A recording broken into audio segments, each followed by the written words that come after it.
Au Salvador, Sara Rogel, condamnée à 30 ans de prison pour un avortement qualifié d'homicide aggravé, a été libérée cette semaine. Un tribunal lui a accordé une libération conditionnelle anticipée.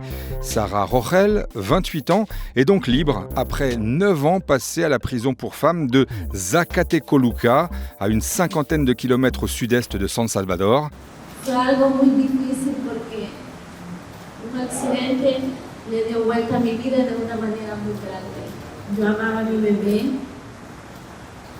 y por una caída yo perdí a mi bebé.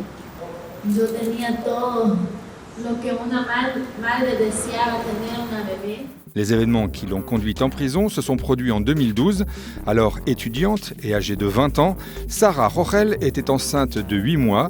Elle avait glissé en lavant du linge dans l'arrière-cour de sa maison.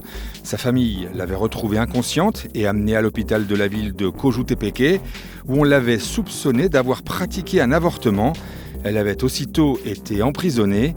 Inculpée d'homicide aggravé, Sara Rogel avait été condamnée à 30 ans de prison. Elle est libre. Un énorme dinosaure dont des fossiles avaient été découverts en 2006 en Australie a été formellement identifié comme le spécimen d'une nouvelle espèce nommée Australotitan cooperensis. Ce dinosaure est l'un des plus grands animaux connus à avoir foulé la surface du globe. Il appartient au groupe des titanosaures qui a vécu il y a près de 100 millions d'années. On a découvert des spécimens de ce groupe de dinosaures herbivores au long cou sur tous les continents. On estime qu'il mesurait de 5 à 6,50 mètres de haut et de 25 à 30 mètres de long, ce qui en fait le plus grand dinosaure australien connu. Le Vietnam a lancé cette semaine une campagne d'appel aux dons du public pour acheter des vaccins. Longtemps montré comme modèle pour sa gestion de la pandémie, le Vietnam lutte pour contenir une vague de coronavirus.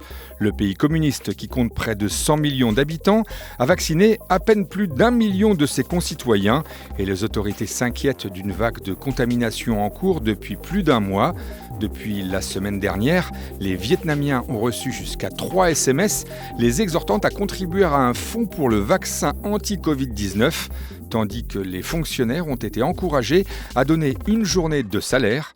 Hiện tại là cái ủng hộ của chính phủ về quỹ phòng chống vaccine thì tôi cũng ủng hộ qua tin nhắn và chuyển khoản để tạo điều kiện cho chính phủ có đủ nguồn lực để mua vaccine về tiêm phòng dịch cho toàn dân để kinh tế Việt Nam sẽ sớm lại ổn định và phát triển. Pour vacciner 70% de sa population dès cette année, le pays a besoin de 150 millions de doses pour un coût de plus d'1 milliard de dollars, alors qu'il n'avait budgété que 630 millions pour 2021.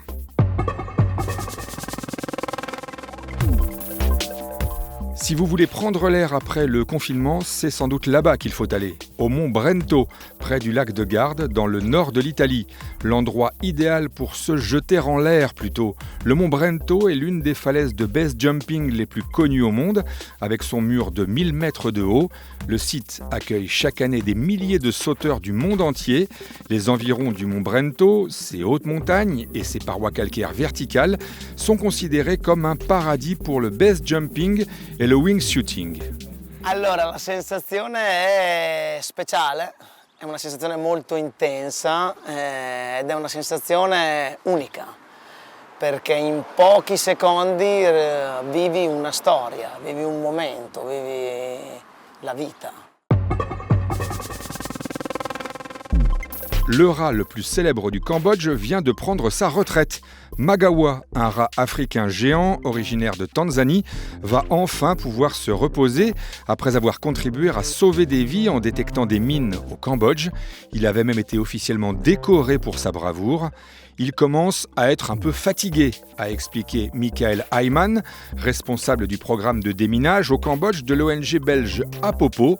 Le mieux, c'est de le mettre à la retraite. Magawa pourra ainsi savourer à sa guise ses mets de prédilection, des bananes et des cacahuètes. Pendant ses 5 ans de carrière, Magawa a aidé au nettoyage de quelques 225 000 mètres carrés de terre, l'équivalent de 42 terrains de football. En tout, le rat a détecté 71 mines et 38 munitions non explosées.